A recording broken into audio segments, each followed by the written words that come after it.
Dito siguro mauunawaan na ng ating mga kabayan ko.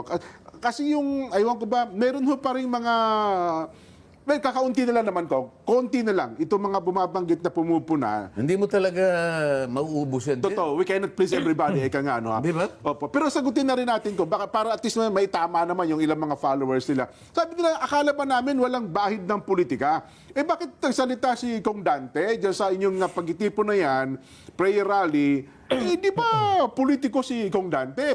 Ganun ho ang kanilang insinuasyon, Kong.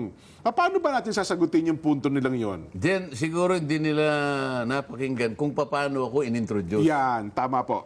Sana maging sensitive sila. O, sana pinakinggan nilang mabuti. Doon po kanya, doon sa kawalan ng rule of law, ay ipapaliwanag po ng ating kapatid na abogado. Yan. Si Ka Edwin Sabala po yun, Kong. Si kapatid na Dante Marcoleta. Diyan ang partisipasyon ko doon, hindi bilang congressman. Opo. Nandun ako sa tawag ng pamamahala, Opo. ng pagkakaisa. Naatasan ako na ipaliwanag ko yung parte na kung saan nagkakaroon ng hindi pagkakaunawaan sa mga proseso tungkol sa rublo sa batas. Oho. Iaambag ko yung aking nalalaman tungkol doon.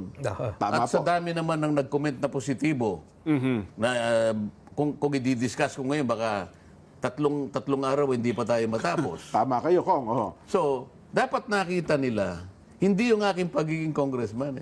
Kaya nga pati yung pagpapakilala sa akin, hindi man lang binanggit na congressman. Para maunawaan nila na ang participation ko doon bilang gaanib Abogado. na abogado. Opo.